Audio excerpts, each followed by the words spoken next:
Dear viewers, relating to our previous discussions, the figure 2a shows an extremely elementary generator where a suspended loop ABCD rotates in a magnetic field provided by a pole pair north and south. The terminals or ends of the loop are connected to two rings called slip rings, and the slip rings also rotate with the loop. Two fixed contacts known as brushes, generally made of carbon, are so rested on the slip rings that they maintain a continuous contact with the slip rings and deliver generated current or power to the external circuit. At the horizontal starting position, the loop sides AB and CD, they move parallel to the lines of force, so no flux cutting takes place and the resulted current or voltage is zero. As the loop continues to rotate, the side AB proceeds towards the south pole and CD towards the north pole. Here one thing is to clear. The sides AB and CD, both of them need not to be discussed. As our reference side, say AB will be taken and it will be mainly explained and discussed, and the generated current also accordingly will be shown. It is for ease of explanation, and this is also to remember that whatever the current or voltage produced in both the sides, their magnitude is exactly equal to each other with the just reversal polarity. But the magnitude is exactly equal to each other. So if one is shown, another will be understood. And this is for ease of explanation. One more thing, that the direction of the current or polarity of the induced current is positive under the south pole and negative under the north pole if the loop rotates in counterclockwise direction. So whatever the side comes under south pole, it will generate positive direction of current, and under the north pole it will generate negative direction of current. Now as the coil or as the loop rotates, side AB proceeds towards the south pole, so flux cutting begins at the outer edge of the south pole and gradually increases to its maximum under the pole axis, that is 90 degree. So under the pole axis it is maximum.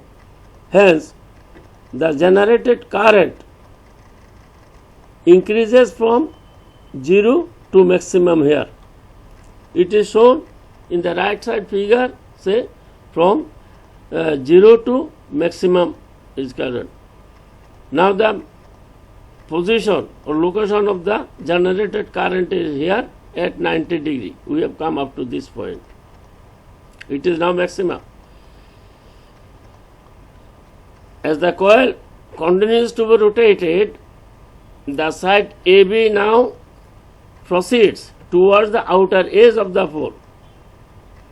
So the flux cutting decreases, and at the outer weaker edge of the pole it becomes 0.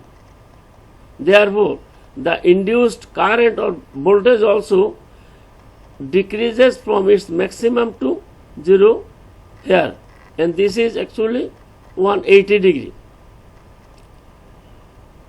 This is shown here that it is decreasing from its maximum to 0 gradually at 180 degree. The loop of the side has now rotated through a half circle. During the next half circle, the side AB will now rotate from left to right and CD from right to left. Now the position of the AB is here, that is 180 degree, and the position of the location of the CD is here, that is 0 degree or 360 degree.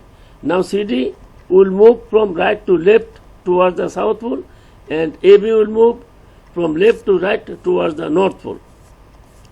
So as the coil continues to be rotated, side AB proceeds towards the north pole, and at the weaker outer edge, flux cutting begins, gradually increases to its maximum under the pole axis, north pole axis.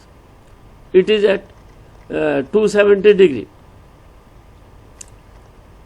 and therefore the induced current also similarly accordingly increases from 0 to maximum under the north pole axis at 270 degree. It is shown here.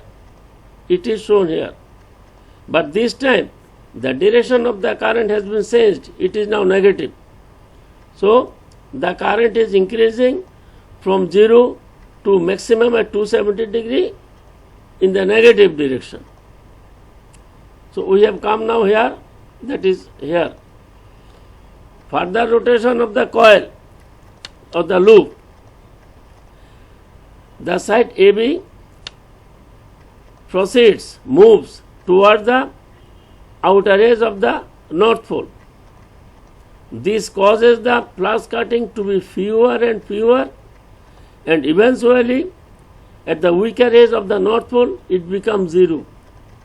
So the induced current also decreases from maximum to 0 gradually. It is shown here.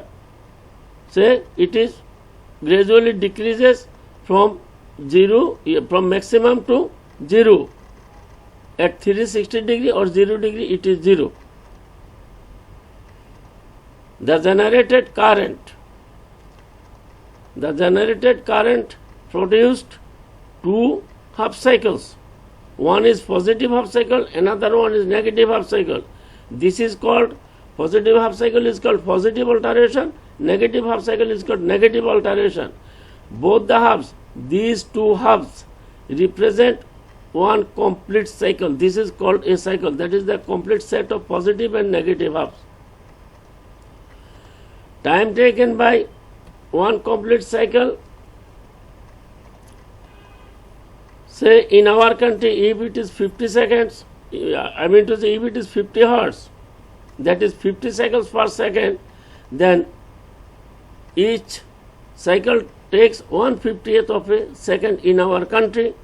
If it is 60 cycles, then 1/60th of a second in the related or respective country. So this is about the generation of an alternating current. Now we can easily understand that since this current, generated current, it started from 0, gradually increases to maximum, and then gradually decreases to 0, again gradually increases to negative maximum, and gradually decreases to 0. Since the current changes its direction and the magnitude in time, it has taken a time of 1/50th of a second, that is periodically, we can say easily that it is an alternating current. So this is the generation of alternating current. Now, what would be the magnitude at an instant? Say this time, say from 0 degree to 90 degree. if we divide it in 3 divisions, then every after 30 degrees, what would be the amount of the current? That is, what would be the magnitude of the current?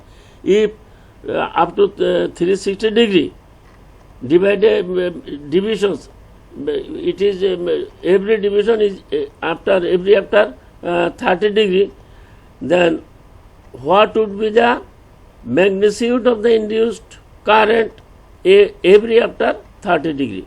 I mean to say at 30 degree, 60 degree, 90 degree, 120 degree, then 120 degree, 50 degree, then 180 degree, and so on and so forth.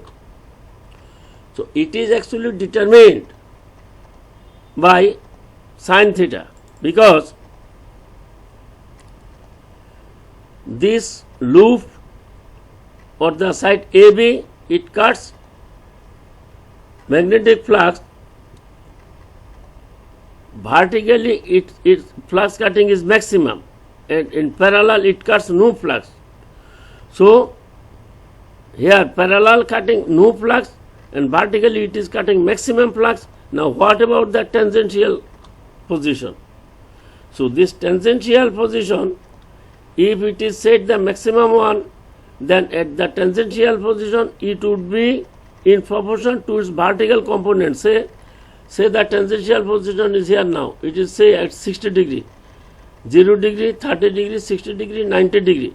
So if it is say at 60 degree, then what would be the flux cutting at 60 degree at this tangential position? The flux cutting will be in proportion to its vertical component of motion, this vertical component of motion.